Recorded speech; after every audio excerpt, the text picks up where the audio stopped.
પૂજા વિદ્યાલય CTM Ahmedabad શાળા દ્વારા શરૂ કરવામાં આવેલ ભૌતિક વિજ્ઞાનના આ વિડિયો લેક્ચરમાં આપ સૌ વિદ્યાર્થી મિત્રોનું હાર્દિક સ્વાગત છે.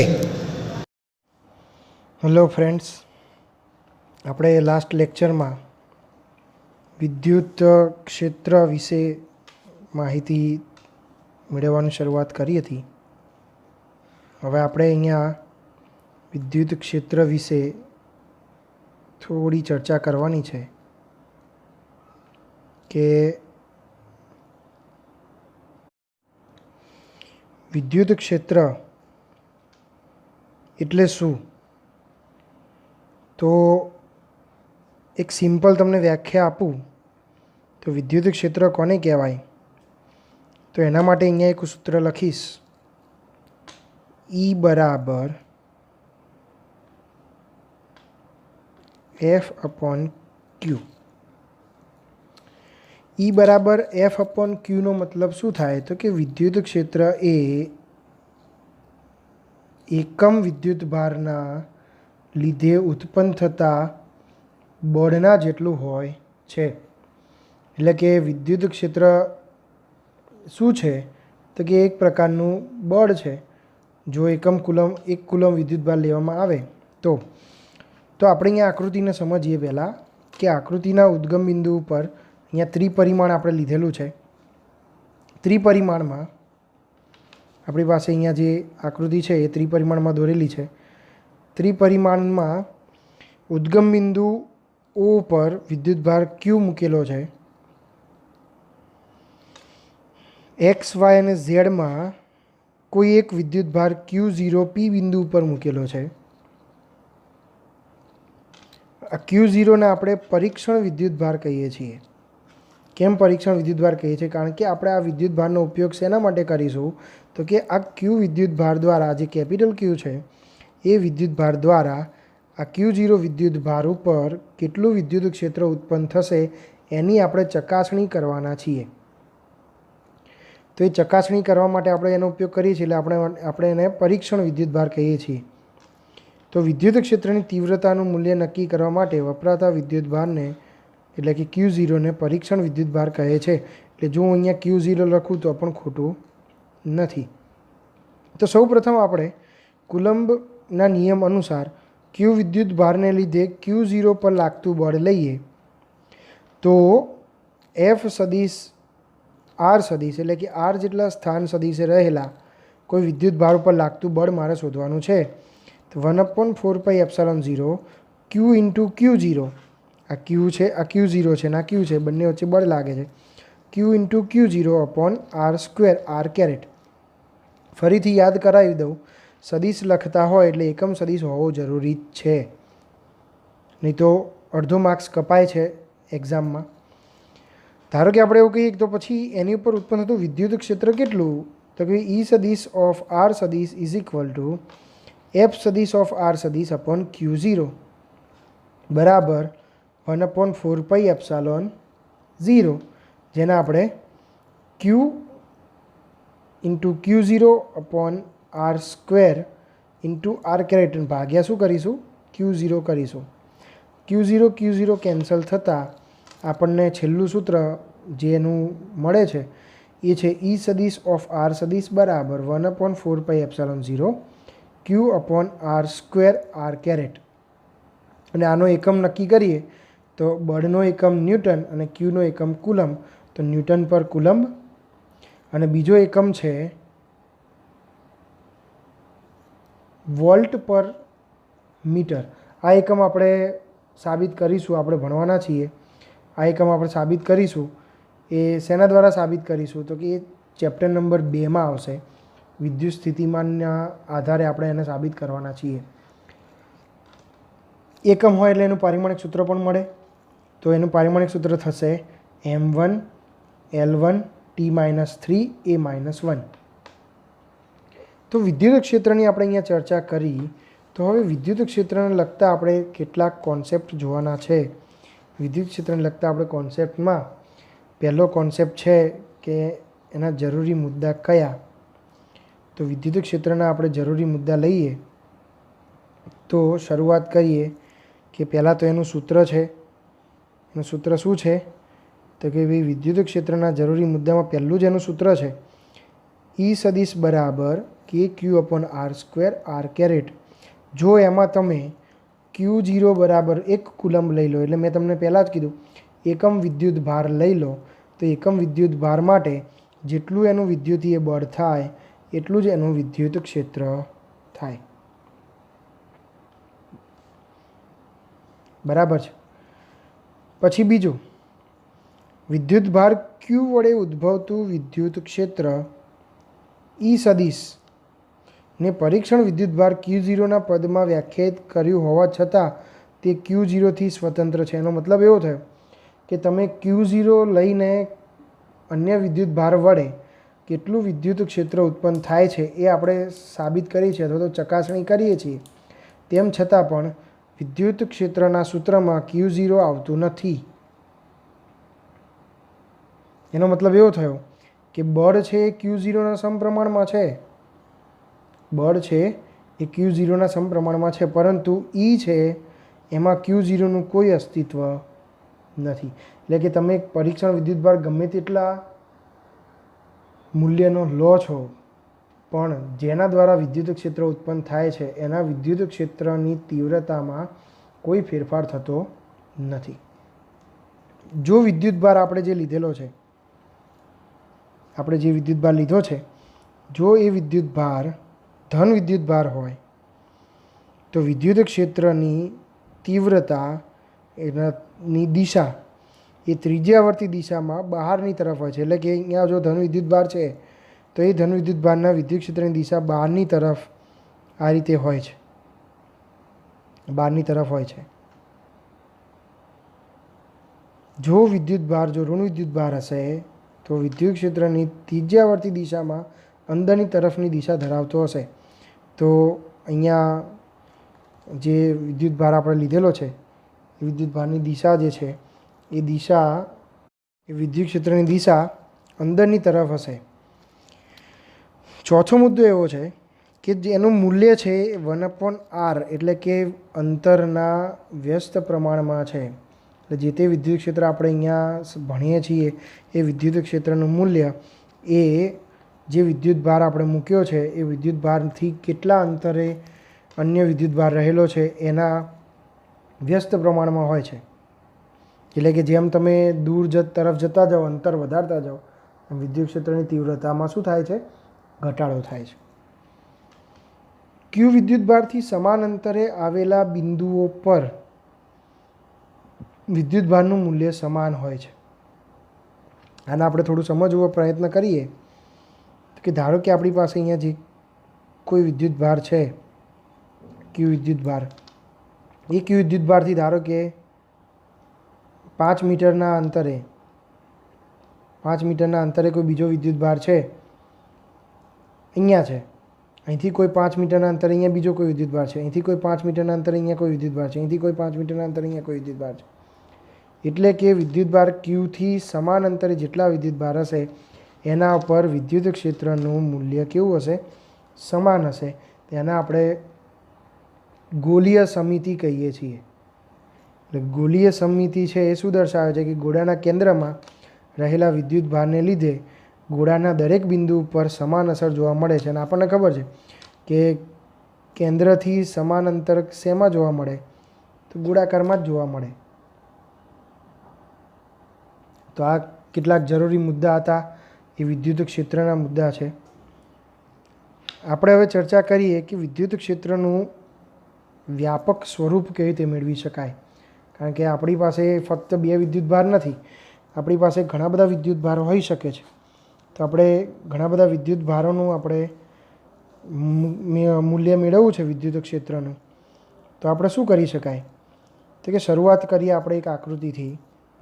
આકૃતિમાં ખાસ ધ્યાન આપજો. આકૃતિમાં ખૂબ જ મહત્ત્વની વસ્તુ સમજવાની છે. તો આપણે શરૂઆત કરીએ આકૃતિથી કે આકૃતિમાં આપણે ફરીથી ત્રિપરિમાણમાં એટલે કે 3 ડાયમેન્શન x, y અને ઝની અંદર ઉદ્ગમ બિંદુની સાપેક્ષમાં R1, R2 એ જ રીતે R3 હશે, R4 હશે, R5 હશે. એમ જો n વિદ્યુતભાર આપેલા હોય તો Rn જેટલા સ્થાન સદિશ ધરાવતા અંતરે અલગ અલગ વિદ્યુતભારો આપણે અહીંયા મૂકેલા છે. Q1 વડે ઉત્પન્ન થતું વિદ્યુત ક્ષેત્ર, Q2 વડે ઉત્પન્ન થતું વિદ્યુત ક્ષેત્ર, એ જ રીતે Qn વડે ઉત્પન્ન થતું વિદ્યુત ક્ષેત્ર કેટલું હશે એ જાણવા માટે આપણે કોઈ P બિંદુ ઉપર એક પરીક્ષણ વિદ્યુતભાર મૂકેલો છે અને P બિંદુ પર કેટલું વિદ્યુત ક્ષેત્ર ઉત્પન્ન થશે એને મારે સમજવું છે. તો ધારો કે આપણે એવું વિચારીએ કે Q1ના લીધે ઉત્પન્ન થતું વિદ્યુત ક્ષેત્ર આ દિશામાં છે, E1 છે. Q2ના લીધે ઉત્પન્ન થતું વિદ્યુત ક્ષેત્ર આ દિશામાં છે, E2 છે. એ જ રીતે જો અહીંયા ક્યાંક Q3 હશે તો આ રીતે હશે, E3 હશે. Qn વિદ્યુતભારના લીધે ઉત્પન્ન થતું વિદ્યુત ક્ષેત્ર આ દિશામાં છે, અહીંયા En જેટલું છે. એટલે કે જો વિદ્યુતભારનું તંત્ર એક કરતાં વધુ વિદ્યુતભારોનું બનેલું હોય તો તેનું કુલ બળ જે છે એ કુલ બળ કુલમ્બના નિયમ પરથી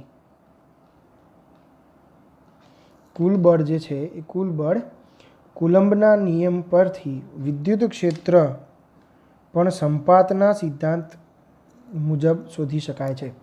એટલે કે જેમ આપણે એક કરતાં વધુ વિદ્યુતભારો હોય અને એમના બળોનું મૂલ્ય એટલે કે પરિણામી બળ આપણે સંપાતપણાના સિદ્ધાંતની મદદથી શોધ્યું હતું, એ જ રીતે કુલ વિદ્યુત ક્ષેત્ર પણ સંપાતપણાના સિદ્ધાંતની મદદથી શોધી શકાય છે. ઉદ્ગમ બિંદુથી આપણે શું કર્યું છે, Q1, Q2, Q3 વિદ્યુતભારો છે, અપ ટુ Qn જેટલા વિદ્યુતભારો છે. એના સ્થાન સદિશ R1, R2, Rn સદિશ જેટલા આપણે લીધેલા છે. આપણે શું કરવાનું છે અહીંયા તો કે આપણે આ વિસ્તારમાં બિંદુ P XYZ એટલે કે ત્રિપરિમાણમાં છે એનું સ્થાન આપણે ક્યાં લીધું છે, R સદિશ જેટલા અંતરે લીધેલું છે. તો આપણે એની ઉપર લાગતું વિદ્યુત ક્ષેત્ર શોધવું છે.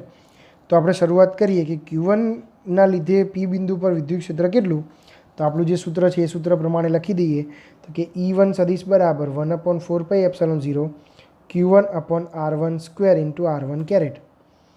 એ જ રીતે Q2ને લીધે P બિંદુનું વિદ્યુત ક્ષેત્ર E2 સદિશ બરાબર 1/4πε0 Q2/R2² R2 કેરેટ. અને આ જ રીતે Qn વિદ્યુતભારને લીધે P બિંદુનું વિદ્યુત ક્ષેત્ર En સદિશ બરાબર 1/4πε0 Qn/Rn² Rn કેરેટ. તો હવે સંપાતપણાના સિદ્ધાંત મુજબ આપણી પાસે કુલ વિદ્યુત ક્ષેત્ર જે છે એ કેટલું હશે તો બધાનો સરવાળો કરવાનો છે. તો આપણે શું કરીશું, E1 સદિશ બરાબર E સદિશ બરાબર E1 સદિશ પ્લસ E2 સદિશ પ્લસ અપ ટુ En સદિશ આ બધાની કિંમત આપણે આની અંદર મૂકી દઈએ તો 1/4πε0 Q1/R1² R1 caret plus 1/4πε0 Q2/R2² R2 caret plus up to જ્યાં સુધીનો વિદ્યુતભાર હોય, 5 હોય તો 5 સુધી, 10 હોય તો 10 સુધી, આપણે અહીંયા n સુધી લીધેલા છે તો 1/4πε0 Qn/Rn² Rn કેરેટ. આને મારે ટૂંકમાં લખવું હોય તો આપણે આ રીતે લખી શકીએ 1/4πε0 અચળ છે એટલે એને બહાર લઈ લીધા. સમેશન અથવા તો sigma i = 1 to n Qi/Ri² Ri caret. તો આ હતી માહિતી આપણા વિદ્યુતભાર જે છે તો કે ઘણા બધા વિદ્યુતભારનું તંત્ર હોય, n વિદ્યુતભારનું તંત્ર હોય તો n વિદ્યુતભારના તંત્ર વડે કોઈ એક વિદ્યુતભાર ઉપર કેટલું વિદ્યુત ક્ષેત્ર ઉત્પન્ન થાય છે એનું આપણે અહીંયા સૂત્ર મેળવ્યું છે.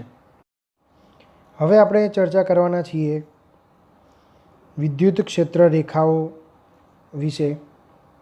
વિદ્યુત ક્ષેત્ર રેખાઓ ખૂબ જ મહત્ત્વનું કેમ છે તો કે આપણે જોઈએ છીએ કે વિદ્યુતભારોનું વિદ્યુત ક્ષેત્ર કોઈ ચોક્કસ અંતર સુધી જ લાગતું હોય છે. ચોક્કસ અંતર સુધી લાગે છે તો એ કેટલા અંતર સુધી લાગશે, કેવું હશે, નબળું હશે કે પ્રબળ હશે, તો આ બધી જાણકારી આપણને વિદ્યુત ક્ષેત્ર રેખાઓ દ્વારા મળે છે. તો વિદ્યુત ક્ષેત્ર રેખાઓ શું છે તો કે વિદ્યુત ક્ષેત્ર રેખાઓ એક કાલ્પનિક વક્ર છે કે જેના લીધે આપણે વિદ્યુત ક્ષેત્રની હાજરી જાણી શકાય છે. આપણને કોઈ વિદ્યુતભાર જોઈએ તો વિદ્યુતભારની આજુબાજુ આવા કોઈ વક્ર જોવા મળતા નથી, પણ આપણે કેટલાક પ્રયોગો દ્વારા એની હાજરી જાણી શકીએ છીએ. તો શરૂઆત કરીએ તો વિદ્યુત ક્ષેત્ર રેખાઓ શું છે? તો કે વિદ્યુત ક્ષેત્ર રેખાઓ એ વિદ્યુત ભારોની ગોઠવણીની આસપાસના વિદ્યુત ક્ષેત્રનો ચિત્રાત્મક નકશો બનાવવાની રીત છે.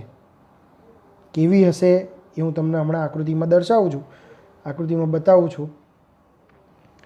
વિદ્યુત ક્ષેત્રની દિશામાંના સદિશ દોરવામાં આવે કે જેમના માન એટલે કે મૂલ્ય દરેક બિંદુએ ક્ષેત્રની પ્રબળતાના સમપ્રમાણમાં હોય છે. તો એનો મતલબ એવો થયો કે વિદ્યુત ક્ષેત્રની પ્રબળતા છે એ અલગ અલગ બિંદુએ અલગ અલગ જોવા મળે છે.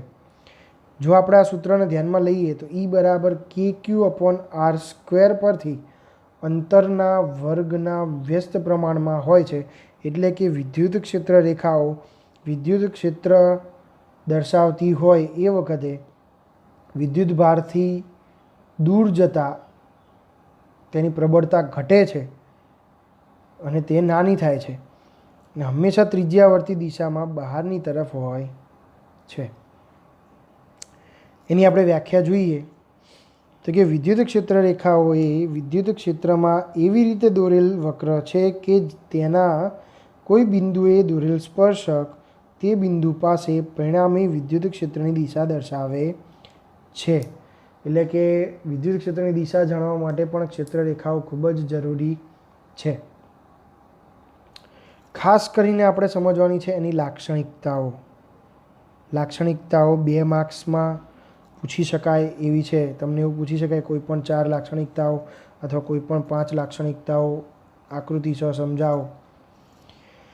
તો શરૂઆત કરીએ. અહીંયા પાઠ્યપુસ્તકની અંદર ઘણું બધું ડિટેલ્સ આપેલી છે, પણ કેટલાક મુદ્દાઓ છે જેને આપણે અત્યારે હાલ સમજવા જરૂરી નથી. જેમ જેમ આગળ આપણે વિદ્યુત વિશે ભણતા જઈશું તેમ તેમ એને આપણે સમજતા જઈશું. એટલે અત્યારે જે જરૂરી છે એટલા મુદ્દાઓ આપણે અહીંયા ચર્ચા કર્યા છે. લાક્ષણિકતાઓમાં મુદ્દા વાઇઝ આપણે લઈશું કે ધન વિદ્યુત ભારની ક્ષેત્ર રેખાઓ બહારની દિશામાં હોય છે અને ઋણ વિદ્યુત ભારની ક્ષેત્ર રેખાઓ અંદરની દિશામાં હોય છે. એટલે કે આપણે અહીંયા જોઈએ, અહીંયા ધન વિદ્યુત ભાર દર્શાવેલો છે, એની ક્ષેત્ર રેખાઓ બહારની દિશામાં છે. પરંતુ એક વસ્તુ તમે અહીંયા નોટિસ કરશો કે આ મોટો ભાગ છે, આ નાનો ભાગ છે, આ મોટો છે, આ નાનો છે, આ મોટો ભાગ છે, આ નાનો ભાગ છે, આ મોટો ભાગ છે, આ નાનો ભાગ. તો આવું કેમ? મેં ડિઝાઇન કરવા માટે આવું નથી દોર્યું, પરંતુ આ એની તીવ્રતા દર્શાવે છે કે જેમ જેમ તમે વિદ્યુત ભારથી દૂરની તરફ જાઓ છો તેમ તેમ તેની વિદ્યુત ક્ષેત્રની તીવ્રતા નાની થાય છે. એટલે કે ક્ષેત્ર રેખાઓ નાની થાય છે. એટલે કે જો હજુ આનાથી ત્રીજું કોઈ દોરવામાં આવે તો હજુ એનાથી નાનું હશે. એટલે કે જેમ જેમ આપણે વિદ્યુત ભારથી દૂર તરફ જતા જઈશું એમ એમ વિદ્યુત ક્ષેત્રની તીવ્રતા ઘટતી જશે. ઋણ વિદ્યુત ભાર છે તો અંદરની તરફ હશે, અંદરની તરફ હશે તો અહીંયા નાનું, અહીંયા મોટી, અહીંયા નાની, અહીંયા મોટી, અહીંયા નાની, અહીંયા મોટી. આ રીતે જેમ જેમ તમે દૂર તરફ જાઓ એમ નાની નાની આવશે. જેમ જેમ વિદ્યુત ભારની નજીક આવો છો એમ મોટી ક્ષેત્ર રેખાઓ એટલે કે પ્રબળ ક્ષેત્ર રેખાઓ તમને જોવા મળે છે. બીજું, વિદ્યુત ભાર વિહીન વિસ્તારમાં વિદ્યુત ક્ષેત્ર રેખાઓ વચ્ચે ક્યાંય તૂટ્યા વિના સતત રીતે વક્રો દોરી શકાય છે. ક્યાંય તૂટ્યા વિના સતત વક્ર દોરી શકાય છે. એનો મતલબ કે વિદ્યુત ભાર વિહીન વિસ્તારમાં જે વિદ્યુત ક્ષેત્ર રેખાઓ પસાર થતી હશે ત્યાં એની પોતાની ક્ષેત્ર રેખાઓનું મૂલ્ય જોવા મળશે. જેમ કે અહીંયા જે ખાલી ભાગ છે એ વિદ્યુત ક્ષેત્ર વિહીન ભાગ કહી શકાય. તો એમાં તમે તૂટક રેખા સિવાય પણ તમે બીજી અન્ય રેખા દોરી શકો, કારણ કે આનું ક્ષેત્ર જે છે અને આનું ક્ષેત્ર જે છે એકબીજા પર અસર કરતું હોય છે. ત્રીજો મુદ્દો છે કે સ્થિત વિદ્યુત ક્ષેત્ર રેખાઓ કોઈ પણ બંધ ગાળા રચતી નથી. સ્થિત વિદ્યુત ક્ષેત્ર રેખાઓ બંધ ગાળા રચતી નથી. એનો મતલબ શું? તો કે બંધ ગાળો કોને કહેવાય? તો કે આપણે જોઈએ કે આ બિંદુથી શરૂઆત થઈ અને ફરીને જ્યારે આ બિંદુ ઉપર પાછું આવે ત્યારે એને બંધ ગાળો રચ્યો કહેવાય, પરંતુ એવું અહીંયા શક્ય નથી. કેમ કે સ્થિત વિદ્યુત ક્ષેત્ર રેખાઓ કોઈ બંધ ગાળા રચતી નથી. કઈ રીતે? તો આપણે હવે આકૃતિમાં સમજીશું.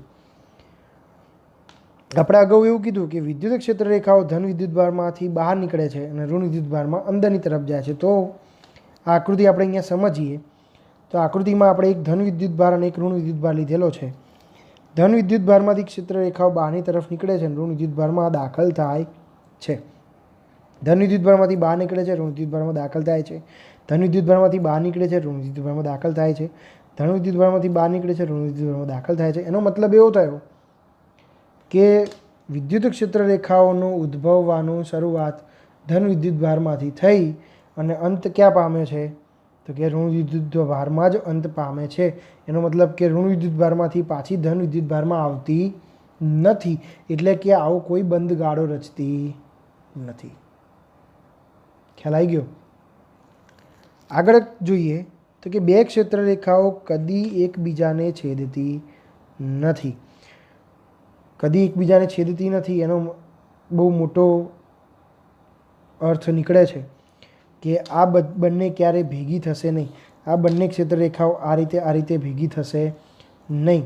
તો બંને ક્ષેત્ર રેખાઓ એકબીજાને છેદતી નથી. તો કેમ છેદતી નથી એને સમજવા માટે આપણે એક આ મુદ્દો ફરી ચર્ચા કરીશું કે વિદ્યુત ક્ષેત્ર રેખાઓએ વિદ્યુત ક્ષેત્રમાં એવી રીતે દોરવામાં આવેલ વક્ર છે કે તેના કોઈપણ બિંદુએ દોરેલ સ્પર્શક તે બિંદુ પાસે પરિણામી વિદ્યુત ક્ષેત્રની દિશા દર્શાવે છે.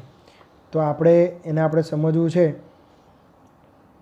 તો એના માટે પહેલાં આ મુદ્દો લઈશું ને પછી એની ઉપરનો મુદ્દો ચર્ચા કરીશું કે આપેલ ક્ષેત્ર રેખા પરના કોઈપણ બિંદુ પાસે ક્ષેત્ર રેખાને દોરેલ સ્પર્શક તે બિંદુ પાસે ક્ષેત્રની દિશા દર્શાવે છે. એટલે કે જો અહીંયા બિંદુ દોરું અને આ બિંદુથી અહીંયા સ્પર્શક દોરું તો આ બિંદુ પાસે વિદ્યુત ક્ષેત્રની દિશા આ તરફની હશે.